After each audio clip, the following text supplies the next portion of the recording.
In this video, Firefly and Jade are finally coming to Honkai Star Rail, so we need to be ready. Are these characters any good? Are their banners valuable, even as a free-to-play player? And how will this affect the current meta and shift it towards the future? All of these questions and more will be answered right now. So go grab yourself some Cheetos, and if you're like me, some cough drops, and let's get started. Naturally, the first thing we need to discuss are the actual characters. Let's go ahead and quickly analyze and break down their kits, starting with Firefly. She will of course enter battle with her mech, Sam. Together they are a 5-star fire destruction unit who utilizes powerful strikes to enter the Sam combustion state by draining HP as well, similar to good old Blady. As is the usual, their basic attack is, well, you know, basic, and will just deal fire damage. Their skill, Order Aerial Bombardment, is where things get a little bit interesting. This attack will deal very good damage to the enemy, while draining Firefly's HP, but also providing a significant boost of ult charge. The primary thing we want to be doing as Firefly is using that ultimate, which is called Firefly Type 4 Complete Combustion. In this form, Sam will gain an enhanced basic attack as well as an enhanced skill, and their speed is greatly increased. A countdown icon will be indicated on the action bar, which just simply states that it will remove the combustion state. Additionally, weakness break efficiency and weakness break damage will increase. Both the enhanced basic attack and the enhanced skill will restore HP with each attack. The enhanced basic attack is still pretty basic, it'll just do even more damage than the regular, while the enhanced skill, Death Star Overload, will increase the toughness reduction and apply fire weakness to any enemy targeted. Firefly's talent, Chrysalid Pyronexus, just simply states that the lower Sam's HP, the lower damage taken. Last but not least is the technique, which will summon the Sam armor and leap into the air, landing with a great blaze. When entering the battle this way, fire weakness will be implemented on the enemies for a certain amount of turns. We also now know Firefly's traces. Anti-lag Outburst just simply states that attacking enemies that have no fire weakness will also reduce their toughness, and it'll be a certain percent of the regular toughness reduction.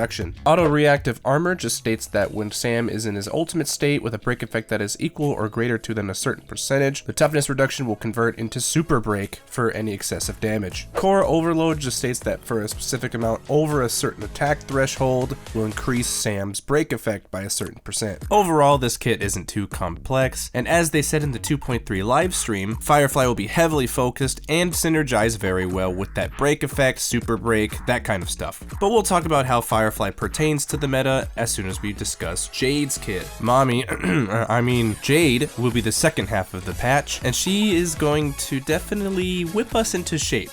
But hold it right there because her basic attack is actually blast damage this time, and it will deal quantum damage to those 3 enemies. If you're like me and want to sign your entire life away to Jade, her skill is just for you. Jade will sign an agreement with any ally, giving them speed and enhancement buffs as well as extra damage. This does come at the cost of consuming HP. Whenever this ally that Jade signed the agreement with, or Jade herself, attacks an enemy, it will accumulate charges. Similar to Aventurine's talent, hers will launch a follow-up attack when these charges are full. But now let's talk about the best animation in the entire game, which is Jade's ultimate, Vow of the Deep, or as it should be called, Step on Me, will attack all enemies and enhance Jade's follow-up attack. Yeah, the Hoyoverse devs definitely knew what they were doing with this one, even though I don't really want to be snake food, so pass on that. Jade's technique, Visionary Predation, will set a range of enemies that will enter the blind fealty state. These enemies will not attack Jade, and if you enter battle, all the enemies will take the quantum damage. As of this video, we don't know any specific damage numbers or traces or eidolons or anything of that nature. However, based on the track record of the past few patches, we can safely assume that they will be very strong, especially if you consider that we're generally getting stronger and stronger units as the Honkai time progresses. Now let's quickly describe the value of these banners, especially as it pertains to free-to-play players. Make sure to stay tuned though, because we will be discussing how Jade and Firefly fit fit into the current game's meta, namely the endgame content, Memory Chaos, Apocalyptic Shadow, and Pure Fiction. Firefly might single-handedly have the best banners of all time. In my opinion, these are by far the most valuable banners I can remember in this game's entire lifespan. The character banner features Shuehi, Misha, and Gallagher. While I personally don't need Misha and I already E6'd my Shuehi, Gallagher is actually a pretty viable healer, especially with that break effect concept, and I do want to end up building him. But in a general sense, this is actually a pretty good diversity of strong units. Especially in the free-to-play sense, all of these units are very usable and viable in their own ways. It's also important to note who the rerun is. In my opinion, quite possibly the best character in the game, Mei. But that of course can still be a double-edged sword if you do want both units. Something that I personally was over the moon for is that the Light Cone event warp is equally as valuable. It features Memories of the Past, Day 1 of My New Life, and Eyes of the Prey. All of these 3 light cones are ones that I personally need. Memories of the Past is especially needed for my Mei, although I'll probably cave and just go for her light cone this time, since it's obviously very good. Day 1 of My New Life is especially needed for my second adventuring light cone. My Black Swan especially needs Eyes of the Prey.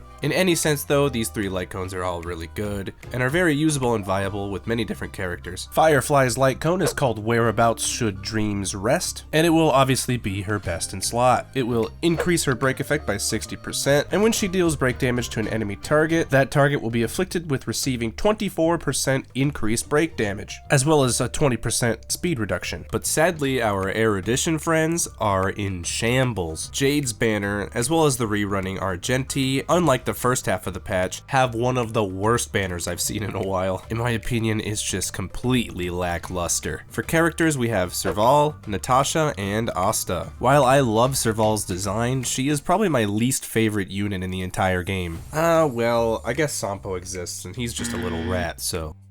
Anyway, Natasha is okay as a free-to-play healer, I guess, but she's literally power crept by the entire abundance category. At least you can make a case for Asta because she has some fairly good utility, especially in different teams. But then again, if you're like me, that means you already have at least 13 copies of her. Light cone wise, it's not a whole lot better, but maybe a little bit. Shared Feeling is an okay abundance light cone. Trend of the Universal Market kinda stinks, even though it's a little situational if you want to run Adventurine with like an Acheron or somebody. But then again, there's a lot better preservation cones. However, there is a slight saving grace in that 4-star Erudition light cone. This light cone is called After the Charmony Fall, and will probably feature some kind of cohesion with Jade's Kit. Then again, you're probably just better off using The Day the Cosmos Fell, or one of the other free Herta light cones or Memory Chaos light cones. Still, it is a sad day for all the Erudition fans in the world, and because the banner's just not that great, I'll probably most likely not pull Jade on my main account. But that might also have something to do with the fact that I'm dumping my entire soul and savings into the Firefly banner. But this also begs the question, should you worry about these units if you have been saving your gems as a free-to-play player? This will of course be dependent on what units you do actually have,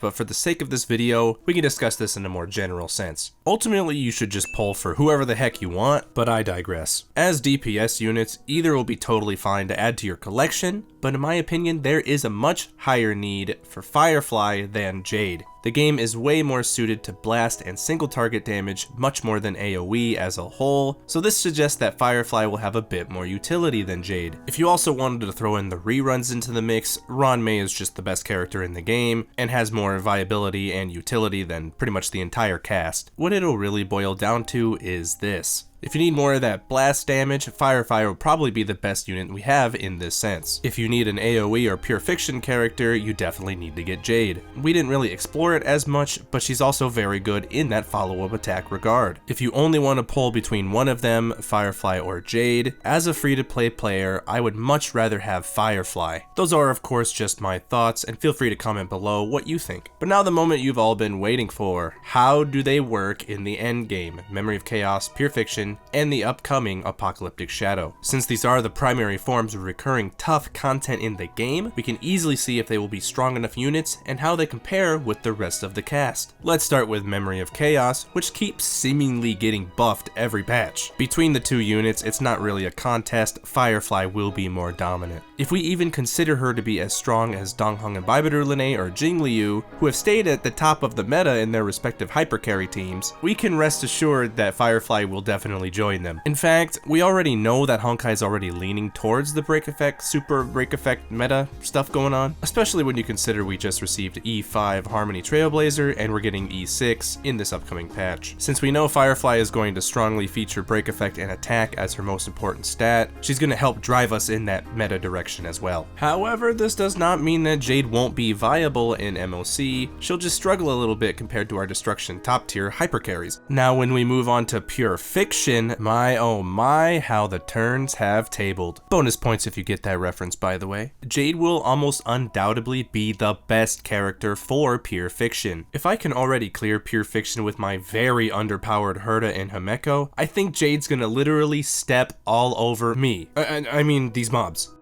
We also need to remember that a lot of the forms of those buffs in Pure Fiction feature that follow-up attack boost. These will end up fitting right into Mommy's greedy little hands. But what about Apocalyptic Shadow? They just mentioned it in the 2.3 livestream. From what we can tell, Apocalyptic Shadow looks like it's very bossing focused. This is naturally going to curve towards those destruction and hunt characters, so Firefly will also get immense value in this game mode. Jade will still likely be very viable depending on her damage that she actually does, but by the same token, it'll be the same as what we expect from her in MOC. Granted, once the Apocalyptic Shadow does finally come out, we'll know exactly what to do. Like stated before, either unit's gonna totally be fine in any form of content, especially as the power level of Honkai Star Rail is repeatedly increasing with every patch. But let's wrap this up by briefly reviewing what we discussed and glimpse into the future. Firefly's kit's going to be completely centered around that combustion state and feature break effect and attack as the primary builders. She'll be very ready to enter our current break effect super break meta and definitely push forward through MOC and Apocalyptic Shadow. Mommy's kit, like our other IPC units, features a significant pull towards that follow-up attack. This is going to help her team utility in that regard, and she's going to be amazingly good in that AoE content. Then we saw the duality of the banners, where Firefly's has immense value and Jade's not so much. But there you have it. There is my complete breakdown of the meta as it pertains to Firefly and Jade. Do you think I was fair in my analysis? Let me know in the comments below your thoughts of the characters, and I would love to hear from you. In the meantime, I will be spending way too much money getting my at least E1S1 Firefly, so good luck to all of you on the rolls. Remember, all it takes is one roll. Like the video if it helped, and I look forward to discussing this with you. And that's it. Subscribe and follow for more Honkai Star Rail and Gacha content, and I'll see you in the next video. Thanks for watching, and bye for now.